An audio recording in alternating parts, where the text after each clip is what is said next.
మా అందరి అభిరుచులకి ఏకైక ఎంపిక మానేపల్లి జ్యువెలర్స్. తరతరాలుగా తరగని స్వర్ణ బంధాలు మన మానేపల్లి జ్యువెలర్స్. అందరికీ నమస్తే. సో పొద్దున్న నుంచి తిరుపతి ప్రసాదం గురించి నేను మాట్లాడిన మాటలు చాలా మందికి తప్పుగా అనిపిస్తున్నాయి. సో ఎక్స్ప్లెనేషన్ ఇచ్చే ముందే ఆ మాటలకు ఎవరన్నా హట్ అయి ఉంటే డెఫినెట్గా సారీ చెప్తున్నాను. అండ్ నన్ను రెగ్యులర్గా ఫాలో అయ్యేటోళ్ళకు నాకు వెంకటేశ్వర స్వామి ఎంత ఇష్టమో తెలుసు. యూట్యూబ్లో, ఇన్స్టాగ్రామ్లో 3 నెలలు 4 నెలల సంధి శనివారాల వ్రతాల గురించి, వాటి డీటెయిల్స్ గురించి నేను చెప్తూనే ఉన్నా.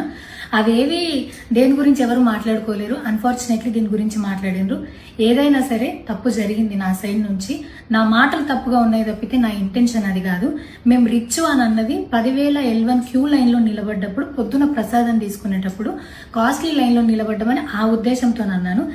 ఏం జరిగినా సరే ఇప్పుడు నేను ఏది ఇచ్చినా మీకు ఎక్స్ప్లెనేషన్ లాగానే అనిపిస్తుంది తప్పితే నేను తప్పు ఒప్పుకున్నట్టు మీకు అనిపించదు. అందుకోసం నేను దాని గురించి ఎక్స్ప్లెనేషన్ కూడా ఇస్తలేను. తప్పైతే నా సైడ్ నుంచి జరిగింది అండ్ నా తమ్ముడు సోను తరపున నుంచి కూడా జరిగింది.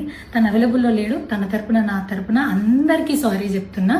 సో నా ఇంట్లో వెంకటేశ్వర స్వామి, నా చేతి మీద వెంకటేశ్వర స్వామి, అన్నిటికన్నా ముఖ్యంగా జీవితంలో నాకు అత్యంత విలువైంది నా బిడ్డ. నా బిడ్డను కూడా వెంకటేశ్వర స్వామి ఇచ్చిండు. నేను ఆయన గురించి తప్పుగా ఎట్లా మాట్లాడతా? అస్సలు ఆయన గురించి తప్పుగా మాట్లాడా. ఆయన గురించే కాదు, నన్ను రెగ్యులర్గా ఫాలో అయ్యేటోళ్లకు నేను అన్ని మతాల దేవులను మొక్కుతా, అందరి దేవులను మొక్కుతా.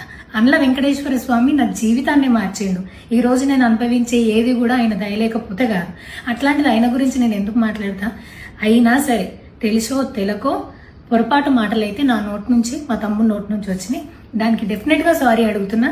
ఇదేదో యూట్యూబ్ ఛానల్ ఏమంటారు వీడియోస్ పెట్టి కేసులు పెడతా అన్నందుకు కాదు, నాకు కూడా అనిపించింది అయ్యో అట్లా మాట్లాడి ఉండకూడదని, అందుకోసం పెడుతున్నాను తప్పితే ఇంకొక ఉద్దేశం అయితే ఏమీ లేదు. నేను మళ్ళొకసారి టీటీడీ మెంబర్స్కి అండ్ నా మాటల వల్ల హట్ అయిన ప్రతి ఒక్కరికి నేను నా తరపు నుంచి సారీ చెప్తున్నా. అండ్ ఇంకోసారి మళ్ళీ ఎప్పుడు రిపీట్ చేయను. సో నా సారీని యాక్సెప్ట్ చేయండి. నన్ను రెగ్యులర్గా ఫాలో అయ్యేటోళ్లకు నాకు వెంకటేశ్వర స్వామి అంటే ఎంత ఇష్టమో తెలుసు కాబట్టి వాళ్ళందరూ నన్ను నమ్ముతున్నారని కోరుకుంటున్నా. మళ్ళొకసారి ఎక్స్ప్లెనేషన్ కాదు, సారీ చెప్పినంత మాత్రాన తప్పు ఒప్పైపోతుందని కూడా కాదు.